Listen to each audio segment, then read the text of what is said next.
Hello, you're listening to the Demographicast, a podcast where we discuss politics and social issues with a variety of interesting guests. I'm your host Brett Lee, and today I'm joined by Jack Street and Alex de Boyk.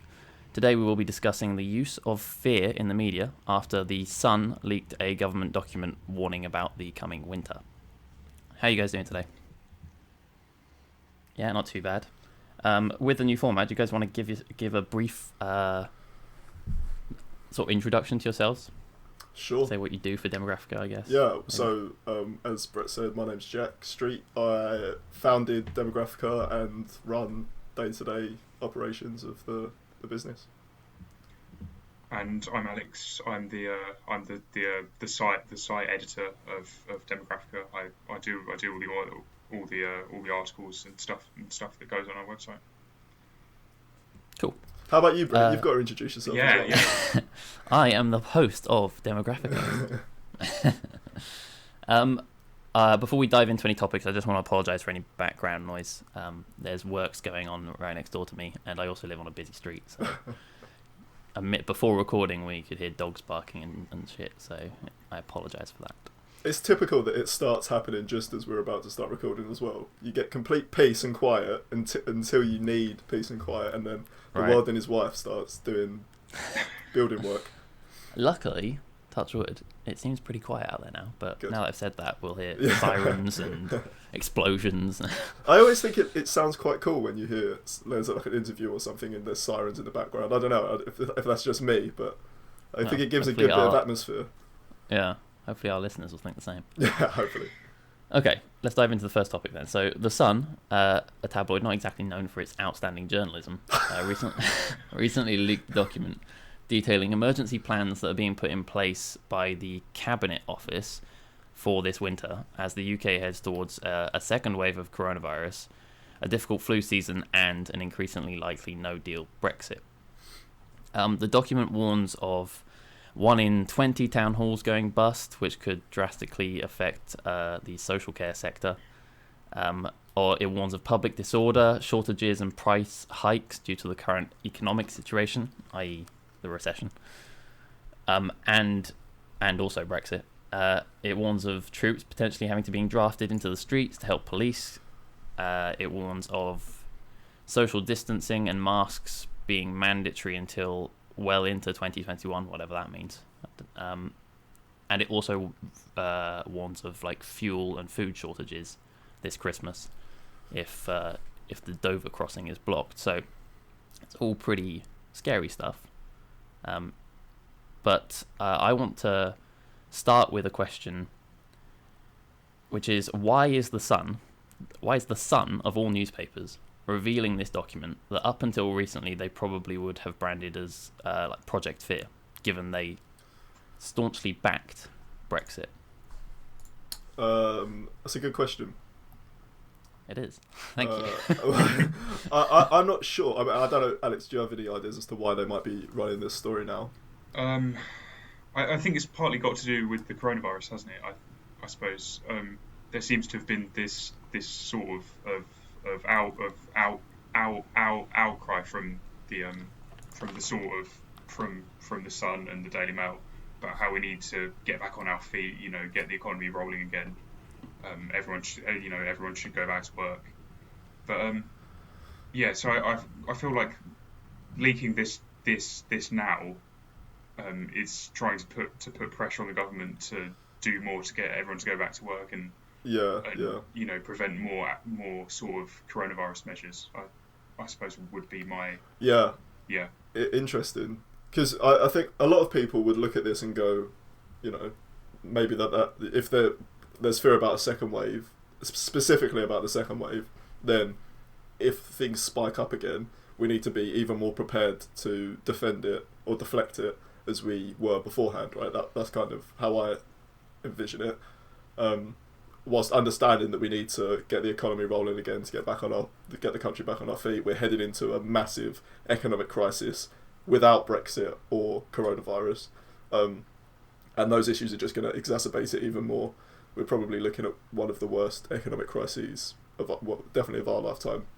The fact that we have economic crises in our lifetime to pick from says quite a lot about the political and economic situation. But surely your argument, or the argument that I would use, would be, whilst yes, we have to ensure that there are the right provisions to get back on our feet,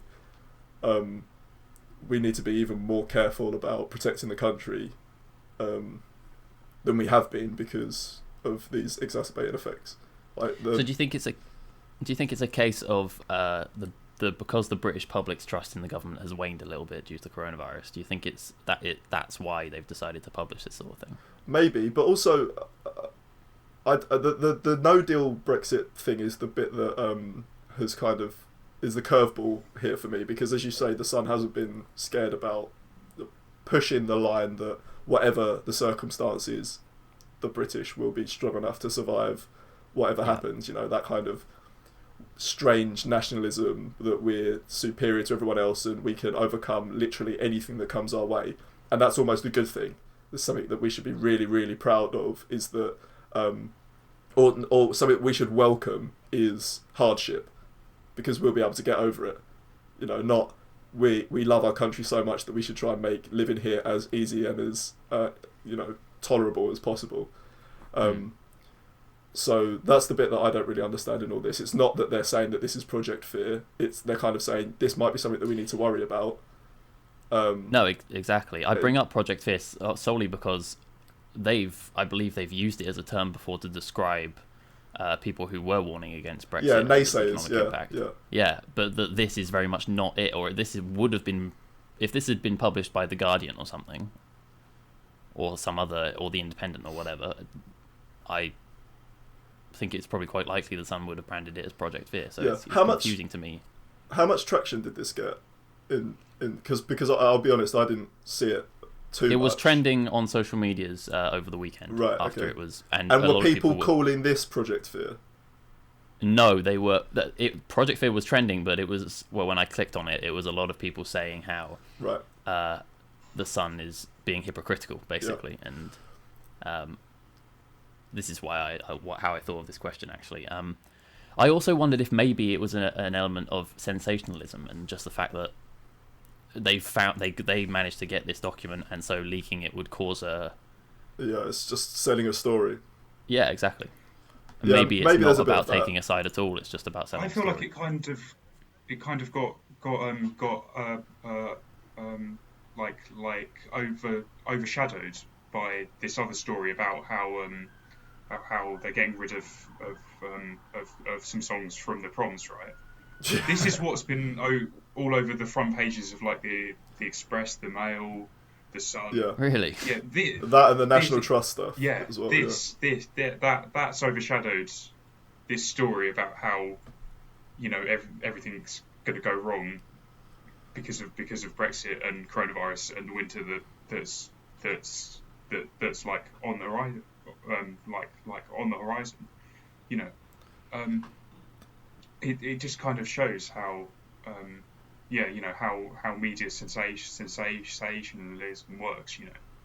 I think it's. But also, this isn't even really news. It's not shocking to anybody that's kind of followed Brexit or the economic situation for a while. This isn't. Didn't we have a similar leak of a similar document around this time? There's been loads because they have to do these contingency plans. They have to do these worst case scenario contingencies because they need to be prepared that if shit does hit the fan, they're somewhat ready for it. How ready for it they will be, who knows? But they're not suggesting that this will happen. No. But they need to plan for a worst case scenario. And it's not people, I think almost everybody accepts now, or everybody should accept now, that Brexit is happening. Like the second referendum movement failed, the Remain movement, even after the referendum has failed, we are leaving in some form or another. That's what the country wants, judging by the last elections. That's what people want to see, right? So we should all be wishing for as good a Brexit as possible. This isn't a good Brexit that's occurring at the moment. That the fact that a no deal is ever more likely, even though the government won an election saying that they had an oven-ready deal. Brexiteers should be angry because the government haven't fulfilled their promises during the election. This is a massive story. The fact that the Sun is pushing this is a massive story. Exactly. I thought that as well, and it makes me wonder because I mean I think I'm right in assuming that most people who read the Sun regularly are probably Brexit voters. What do you think they think of this article? Do you think they'll take it seriously? Do you think? I hope so, because I think that unfortunately a lot of our views are based on the trust in the outlet that's reporting it, and the Sun is the second most read newspaper in the country. So I thought it was the first. Yeah, it's either the first or second most read newspaper in the country. So lots of people obviously read the Sun, lots of people trust the Sun. So it's whether or not you like the Sun as a company or whether you agree with what they say, it's important to look at what they're reporting, because it will reflect a lot of the views of a lot of people, because people base their views on what they read. So the fact that this has been a story, the fact that people are reading this could mean that people start to open their eyes to the possibilities of what a no-deal Brexit will look like, and the fact that this hasn't been reported as Project Fear civil servants say that Brexit is bad. They've actually reported it in a way that is outlining what could happen and what the government are preparing for is a good thing.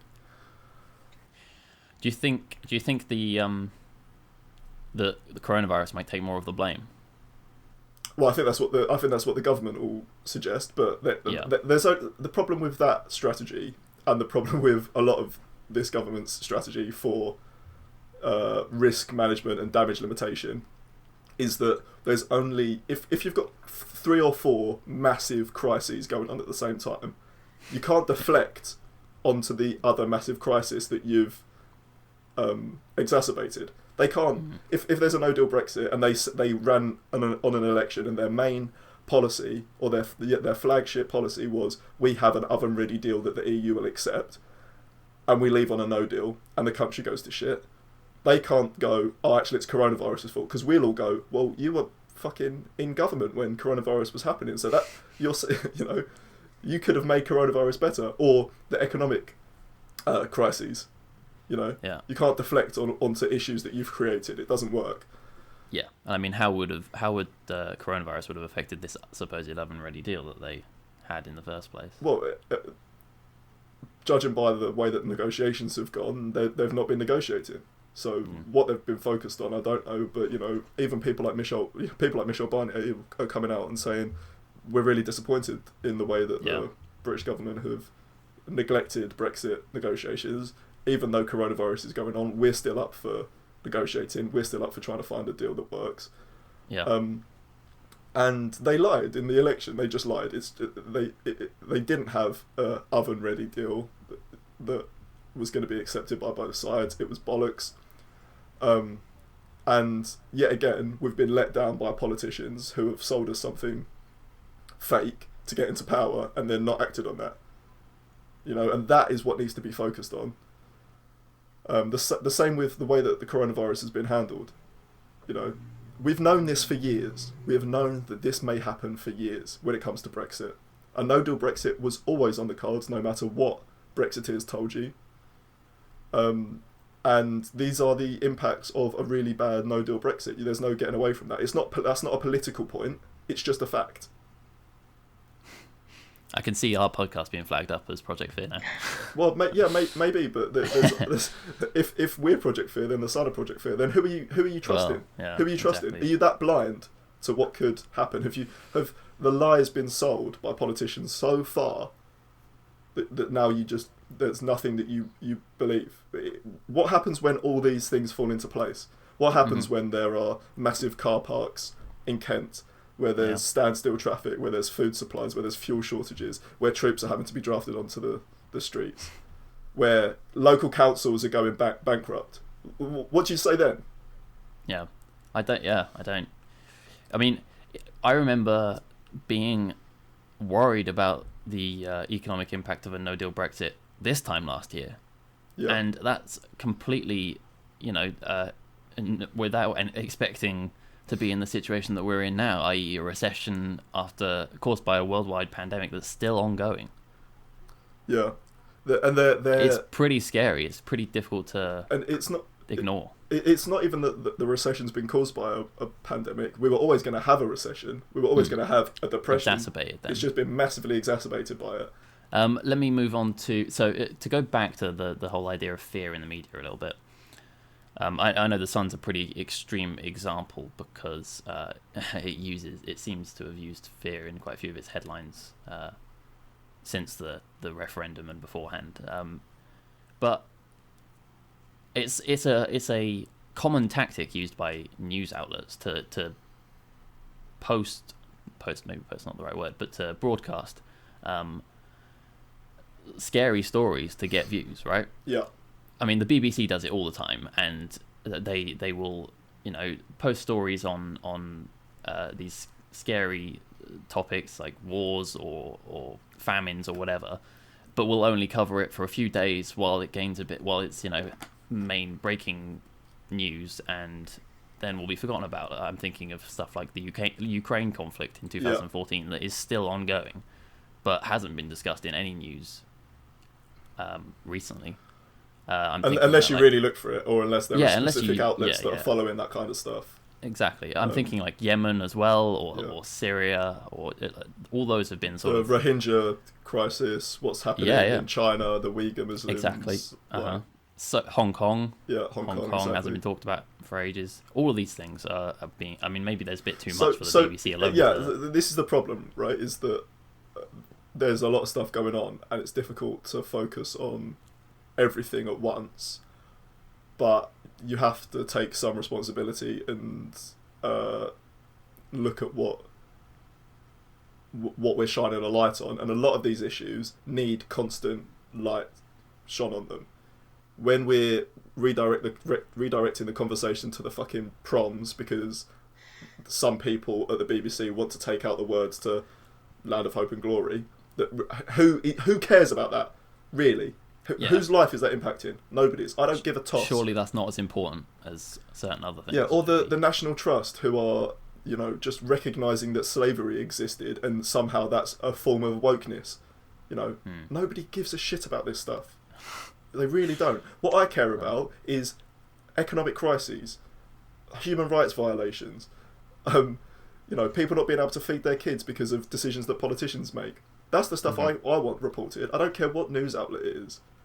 Yeah. The thing is, do you think it's a case? Sorry, go on. I think a lot of people do care about land of Hope and Glory and the National Trust being woke. You look at like talk radio, and this is all it's all they're running with. So I think there is definitely an appetite for people. They only care about this whole culture war thing. It's if people didn't read this stuff and didn't interact with it, then they wouldn't push it so hard. But Alex, do you think that people care about that stuff because it's what they're being fed, or do you think that people care about that stuff because it's actually the issues that they care about? Like, if you sat one-on-one with somebody in a pub over a pint, do you think that the things that they're really worried about, if you spoke to them, the majority of people, would it be Land of Hope and Glory and the National Trust recognising slavery, or would it be, them living paycheck to paycheck, or the economic situation, or their job security, or the NHS being funded properly? I think, look at the Brexit vote, for example. The number one issue was immigration. That's why there's been such a focus on, a few people coming over on little boats and dinghies. I think. But people have been fed this notion that immigration is going to destroy the country. So if the Sun start refocusing themselves on these issues, or on the Ukraine conflict, or whoever, are people going to look at issues differently? That's my point. Is that when you have something like immigration that by the mainstream media is rammed down your throat in a way that doesn't actually reflect the reality of the situation, how often do the Sun have to apologise for articles that they've published that were just barefaced lies? They have to do it all the time. They're constantly issuing corrections. and nobody's holding them account for it really. Like, you know, we all say, "Oh, the Sun's rubbish," but it's still the most read newspaper in the country. So there has to be some kind of accountability, and that surely has to impact people's views. One of my questions was going to be, do you think it's a case of what came first, the chicken or the egg kind of thing? Is it people's interest that has led the media to be like this, or is it the media that has led the people to read?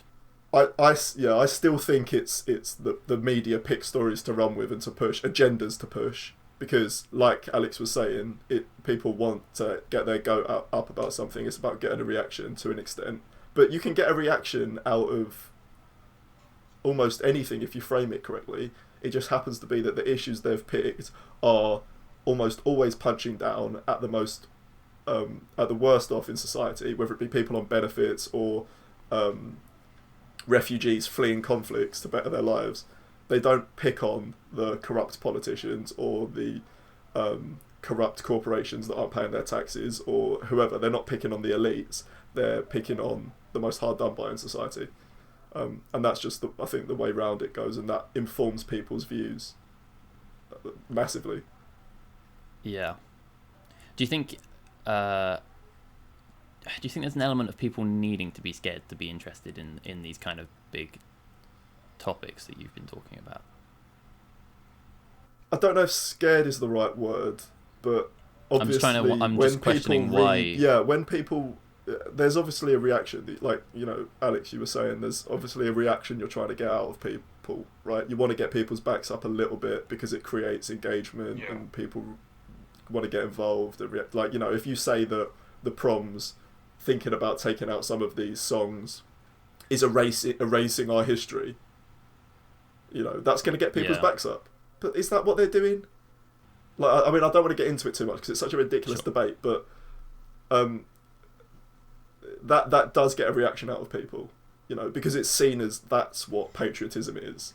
You know, if you want to take down a statue of a slaver, you're not patriotic, or you don't care about this country because you're not happy with a part of this country's history.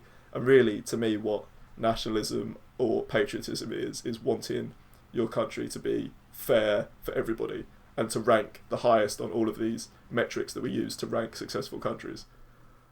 That's patriotism to me. It's not just accepting things, whether they're bad or good, just because your country did them, or just being randomly proud about stuff that you've done.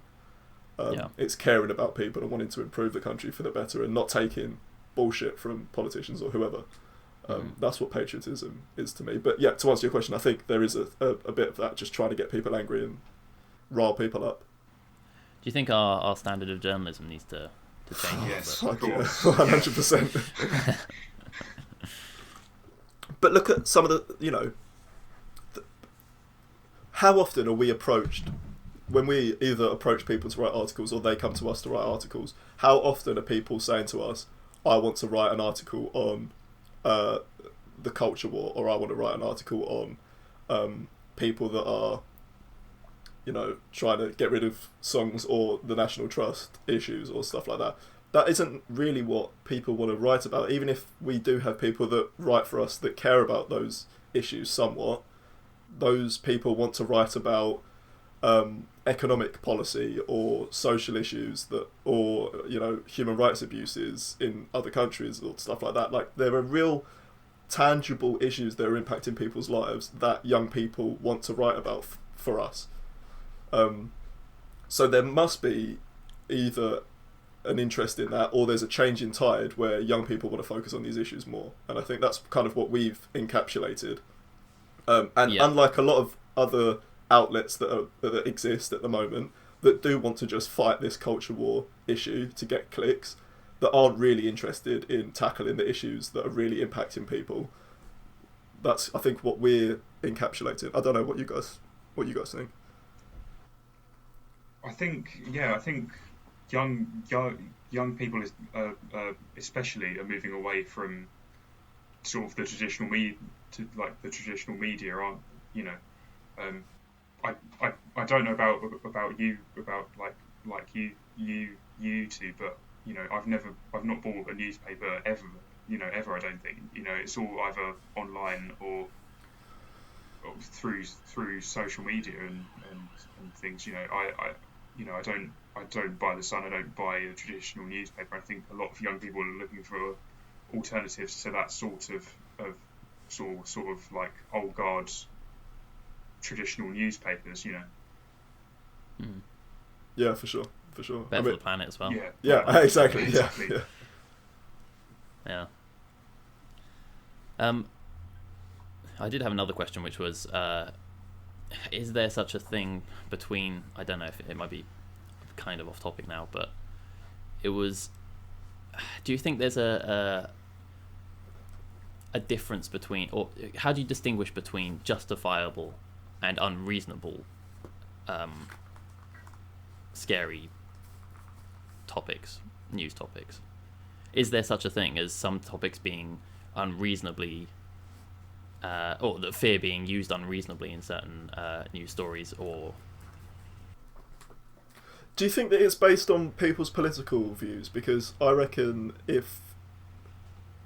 because the first thing that popped up in my head was the refugee crisis. Like, there was a semblance of fear around us taking in refugees, but I'm pro us taking in more refugees. I think we should be doing more to help people fleeing war. But does it depend on your political point of view? Because I think if we are somebody that was maybe not predominantly or not more left leaning, they might say, like with Brexit, there's been loads of fear thrown around about Brexit and the impacts that it's going to have and blah de blah.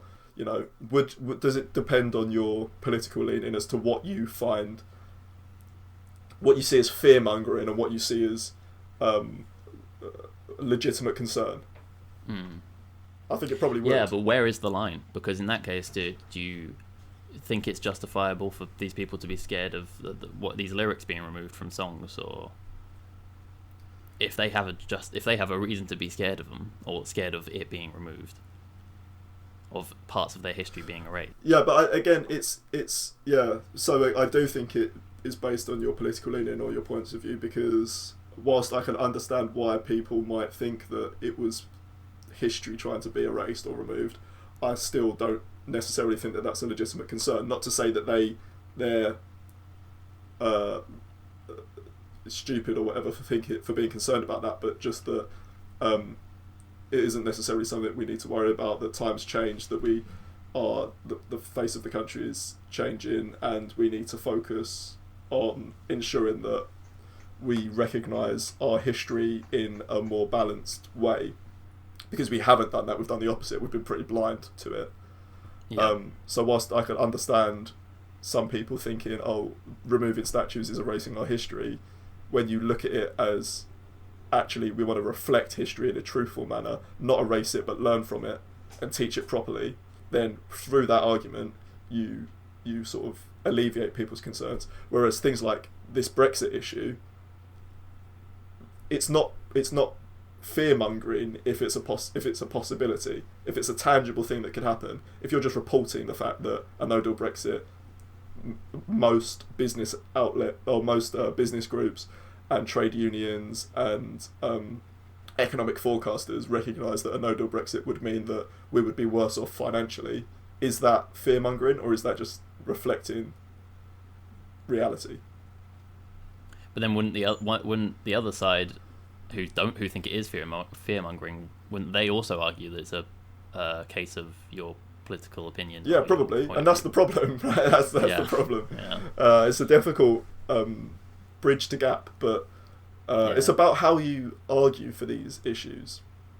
And I think that it's especially with where Brexit is concerned, there's been so much slandering and slamming of the people that voted for Brexit. I wasn't old enough to vote in the referendum. I would have voted Remain if I was old enough, but so much slandering of people that voted for Brexit as them being racist and bigoted, and everybody voted for Brexit because they hate foreigners and blah de blah. And there are some people that voted Brexit because of those reasons. But the reality is, in my opinion, the Brexit vote was sold and reflected a distrust of the political establishment and people being let down, and pushed to the point where they had to vote for something that was going to signify some kind of change. Yeah. That was what it reflected in people's minds. There wasn't tangible or good enough opposition.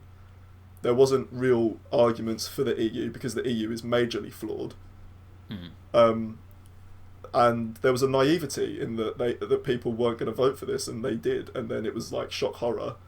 And I wasn't surprised. I was at an open day at Essex University, and in the lecture, I did politics at uni, and not at Essex, but this was a fake politics lecture, and the lecturer asked who thinks that we'll leave the EU, and the only people that put their hands up were me and my parents, and nobody else did, and we were like sort of ridiculed in this lecture for putting our hands up, by a politics lecturer. That's the naivety that it reflected. And then when the impact of this is reported, it isn't reported in the way of, like the politicians are the ones that are at fault for this. It's reported as the people that voted for it are the ones that forward. It's blaming the conned and not the con artist, in my opinion. Yeah. Yeah, that's probably that might be a topic for a different time. But yeah. No. So it would be interesting when we have George Holt, who's written some fantastic articles for us, comes on. It'd be interesting to see what he thinks about this. Definitely, and we'll probably cover this topic a little bit more with him. Sure. I will. I did find out from these guys whilst I was researching this topic that we are having an opinion piece written about fear in the media by Isabella Brand. And it's being published on Monday, so make sure to check that out once it's published. Okay, I think we'll move on to the current events section now. Are you guys happy to do that? Yeah, of course, yeah.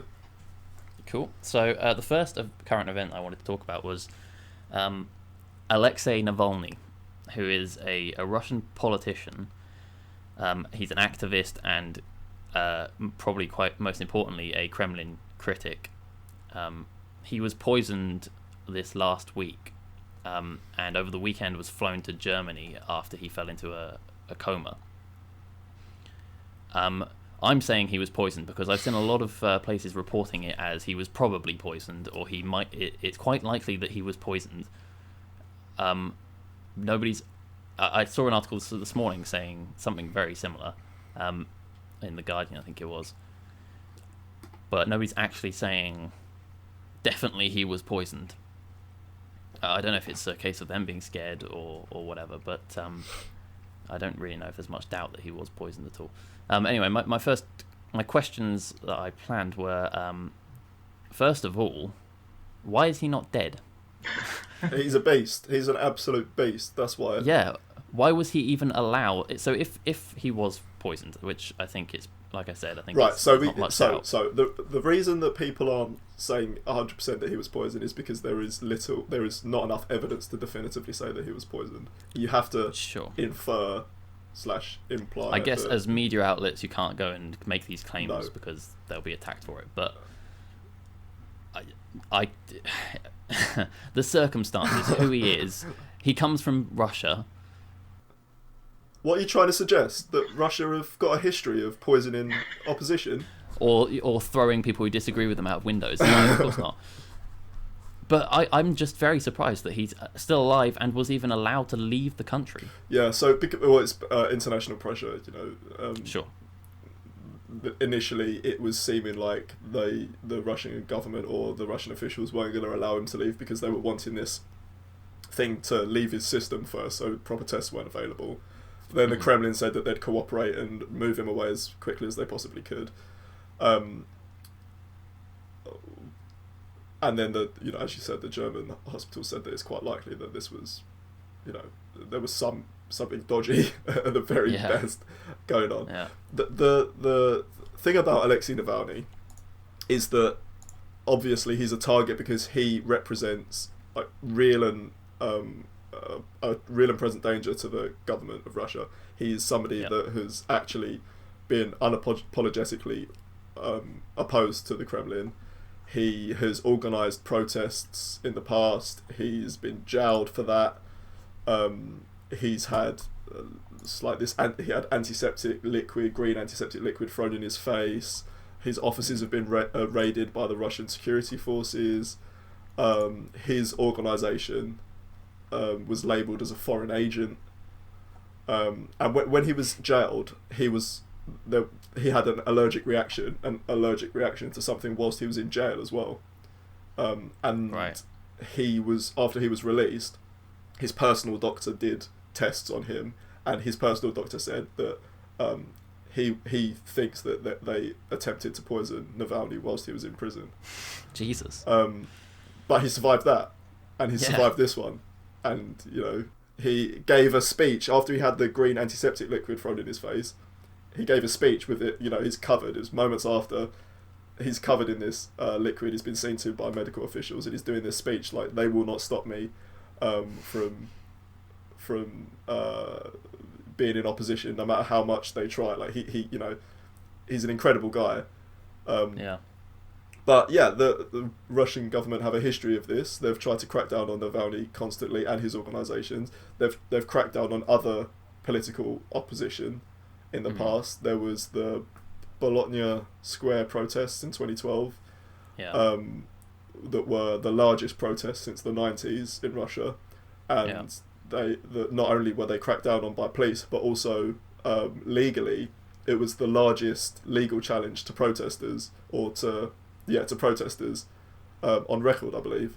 And various human rights groups have said that the Russian government abused the rights of these protesters because there were no rights. It was literally just them cracking down on political opposition. Even the Russian human rights ombudsman, Vladimir Lukin, said that there were no actual riots. There was just peaceful protests.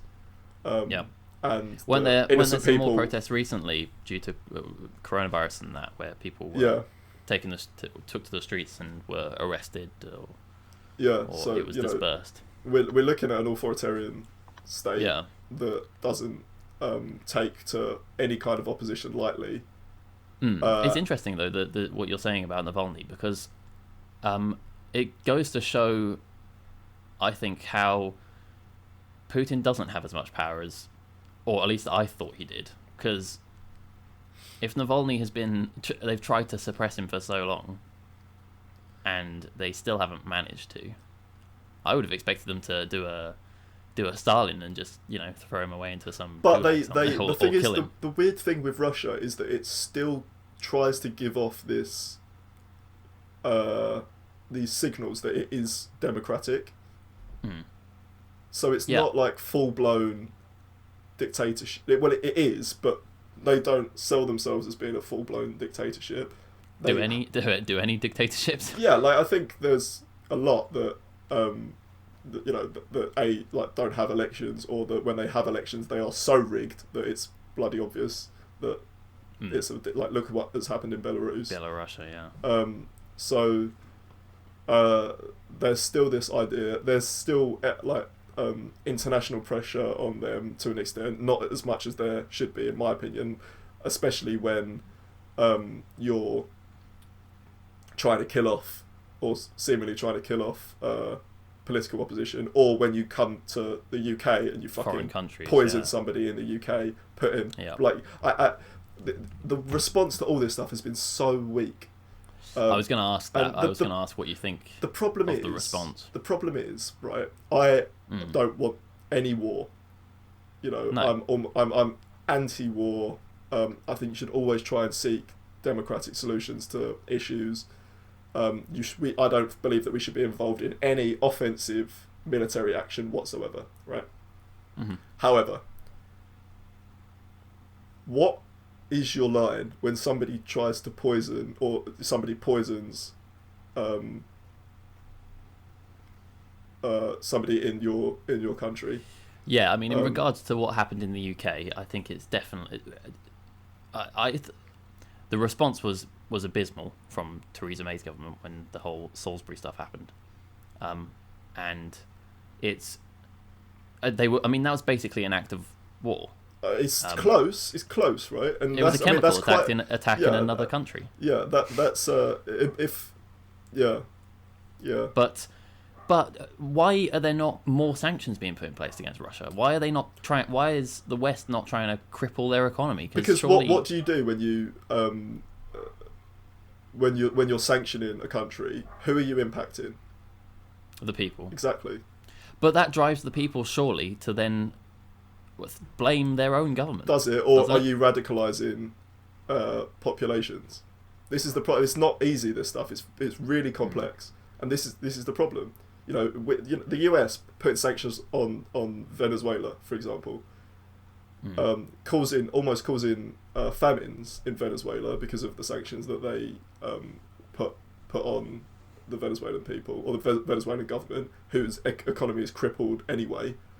So if you do that and you impact people, the poorest people in society, innocent people, whose the harm, it's risky because where's the harm directed, and what I think the alternative is that you seek more democratic forms of peace. The problem is that we're moving further away from these institutions that provide security in the world, so like the EU, for example, that does provide us with economic security.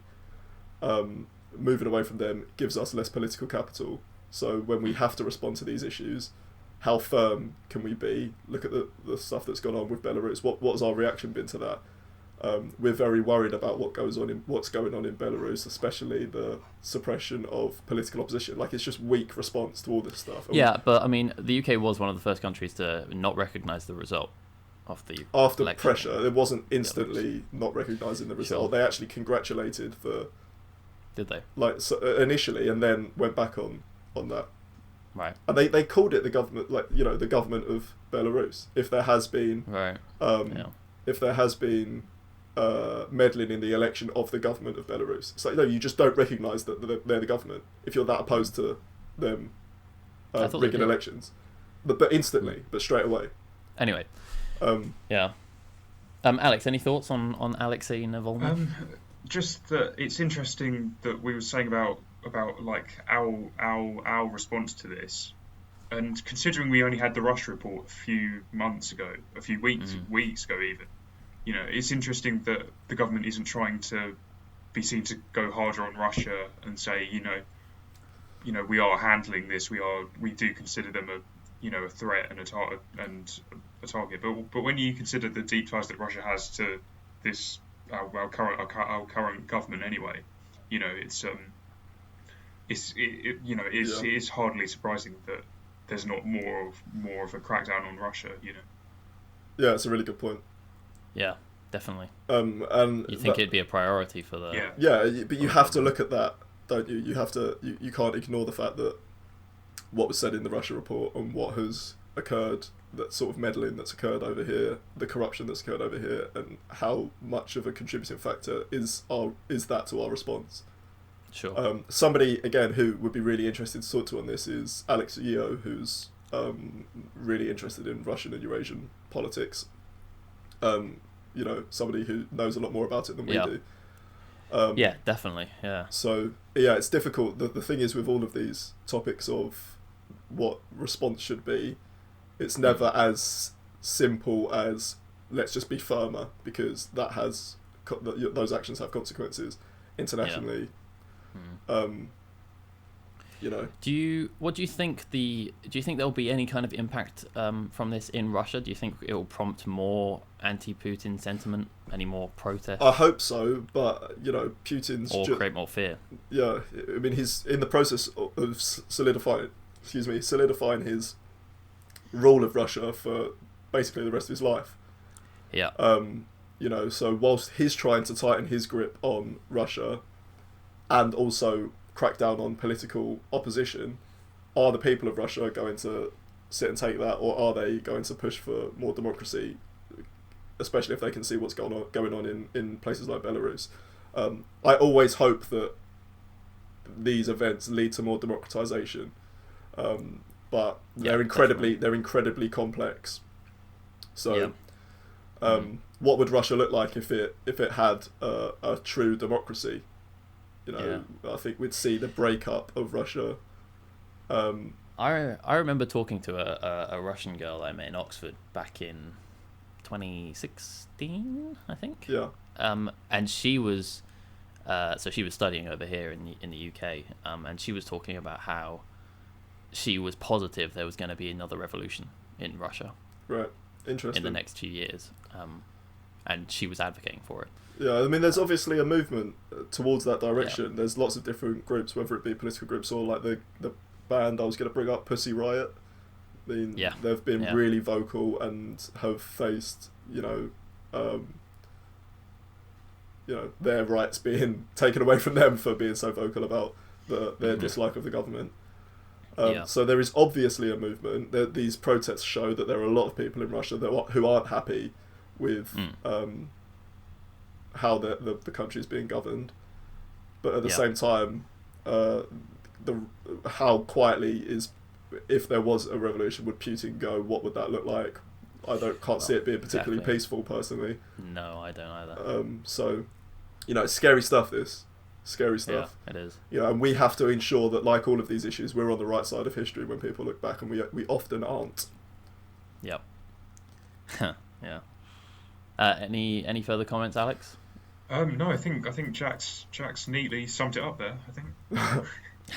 Cool. All right, I'll move on to the next and final topic then.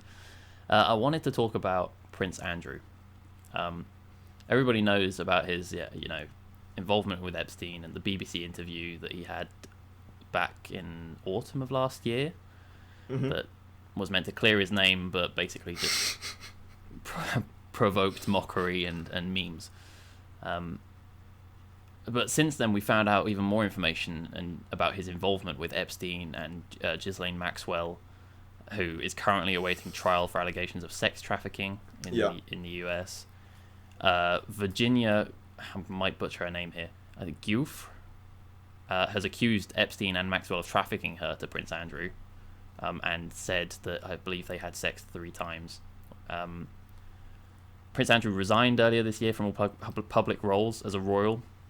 He's a person of interest currently in an investigation in the US, and according to Newsweek, a majority of Britons believe he should be stripped of all his titles and extradited to the US, sorry, not UK.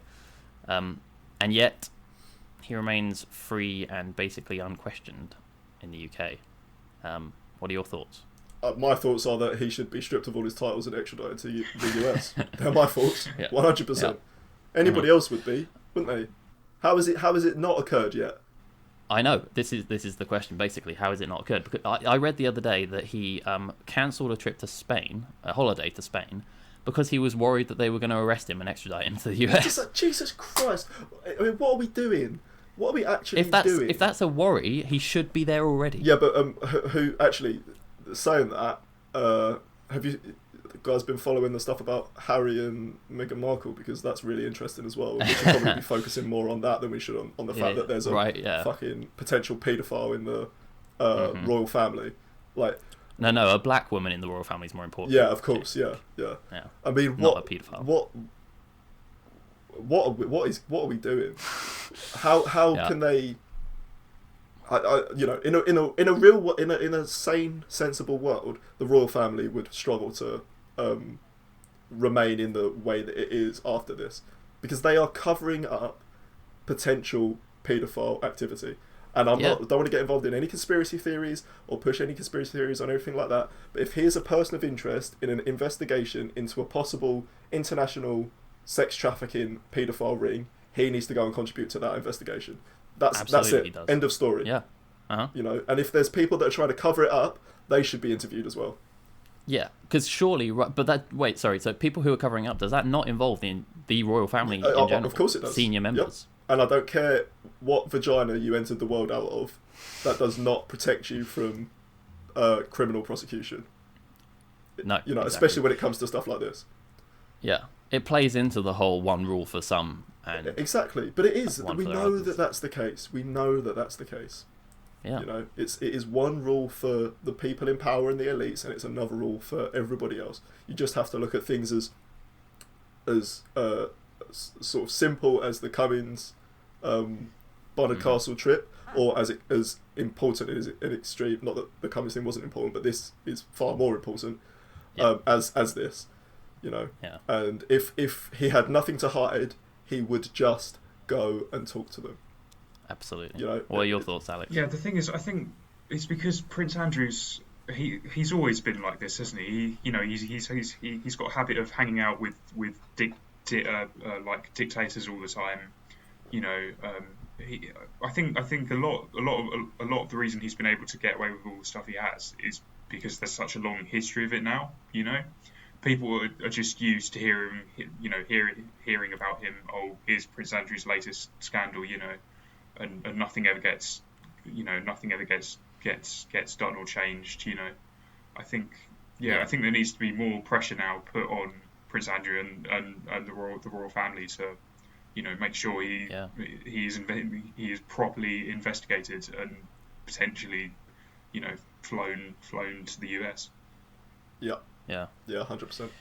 The Queen's favourite child. Yeah, I was about to say that. Yeah, I wonder how much she's involved in trying to prevent it from being looked into any further, or from him not being extradited, because who knows? She has a lot of power in that sense in the royal family to make sure they don't. Sure, but it shouldn't even be in her hands, to be honest with you. No, it shouldn't. It shouldn't even be a contributing factor. What parent wants to be involved in the extradition of their child in relation to sex trafficking, paedophile ring? No parent ever wants to have to be involved in that. So you ensure that it isn't up to them. It's not up to the fucking Queen whether her son is a criminal or not. And nobody's blaming her for that occurring. But if she's involved in covering it up... Is she above the law, though? She shouldn't be. But she is the law, isn't she, in the country? Well, I suppose by a sort of like figurehead position, I suppose. But she's got no actual power to change anything. But I suppose they've got pressure to put, or they can put pressure on influence. Yeah, exactly. That kind of stuff. But like legislatively, I don't know how much power they have really over this kind of thing. But as I say, she shouldn't be a factor. You know, if we lived in a fair society, it wouldn't matter if it's the royal family or if it's Joe Bloggs down the street that's involved in the investigation. You go and you contribute to the investigation. Speaking of their influence, do you think it's that their influence maybe contributes to the fact that the media haven't covered it particularly very much, or that they're going after Meghan instead? Or the coverage of... So the coverage of this story is based on your feelings towards the royal family. If you're a paper that has traditionally covered the royal family in a very positive light, and the need for us to have a royal family in a very positive light, are you going to go after Prince Andrew? Because going after Prince Andrew involves going after the royal family. That you can't separate the two because of how it's been covered up. And if there was knowledge of this occurring and people in the royal family didn't speak out about it, then again that needs to be investigated. So I do think so. For sure.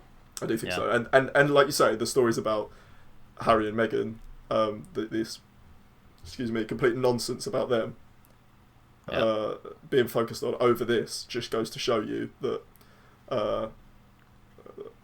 people want to move attention away from it, you know. Yeah. I'm in the process of watching The Crown on Netflix at the moment, so I'm very interested to see how they cover this. It's very good, isn't it? Yeah, it is very good. Yeah. Great. Yeah. Anyway, any further comments on that, or shall I move on to our final segment? Not from me. Should we move on? Cool. All right, so we'll just move on to our final segment, which is just going to be some quick fire questions. Okay, so first quick fire question: favorite royal. Who is your favourite royal? British royal. Jesus Christ, that's difficult. Harry, I guess. I don't know, but also shoddy Does past. he still count as a royal? Yeah, does he? If he doesn't, then fuck knows. None of them. Really? Not even William or Kate? William's all right, but they don't blow me away. Like I like a lot of the stuff that he's done on mental health has been really good, actually. So okay, fair enough. Give him his due. Yeah. Alex? Oh, I don't know. Maybe Prince Philip, because he doesn't really give a shit about anything. Prince Philip? The racist ball bag. Racist ball bag. Oh yeah, I don't. I can't say I've particularly got a favourite, but He's certainly the most like entertaining one, I think. Yeah. Okay, next quick-fire question. This is potentially quite controversial. If you could, would you remove the monarchy? Yes. Yes, from Alex. Oh, Jack? you can't quick fire answer that. Yeah, yes, you can. I just did. Yeah, true. No. No, okay. If you did remove the monarchy and could go out and claim Buckingham Palace, Windsor Castle, or Balmoral as your own, which would you pick? Windsor Castle. Yeah. Bearing in mind you wouldn't have any of the staff. Yeah. So you'd have to go mow the lawn. Buckingham Palace is going to be a spoons. You reckon? Yeah, it'd be the best spoons ever. Can you imagine that? That'd be sick. Alex, have you got a preference? I think probably Buckingham, just because of the central London location. I think. Yeah, and it's got a great garden. Exactly. Yeah. Great parking as well. Can you imagine though? Yeah. Can you imagine though having one of these castles and not having any of the staff? Somebody comes to the front door and you've got to walk for like half an hour to get to it. You'd be really fit though, wouldn't you? Yeah, you would. That's true. You need also the loudest doorbell ever. Ideal holiday destination. Like if you could go anywhere on holiday in the next month, where would you go?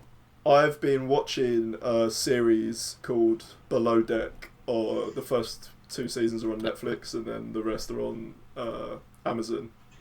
And it's about the crew of yachts, and I do a yacht charter in the Caribbean. That's my thing at the moment. Right, nice.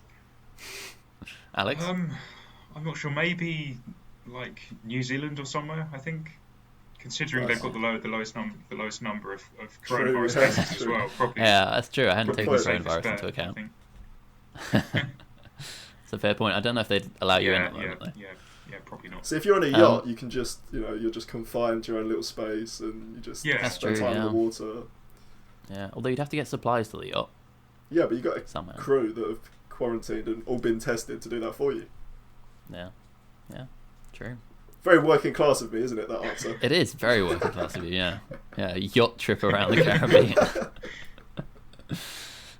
What do you miss most about pre-corona?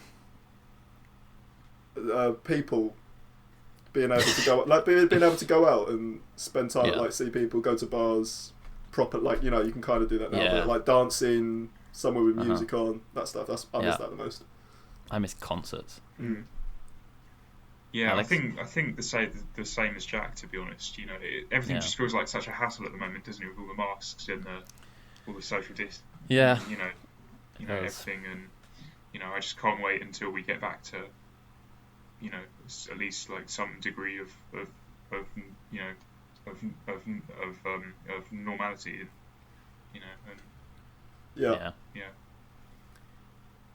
which EU country would you choose to live in if you could?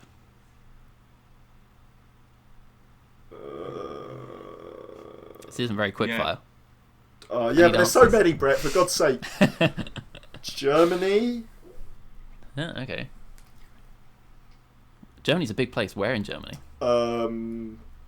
Berlin. Okay. Good culture, good food, good beer. Good nightlife.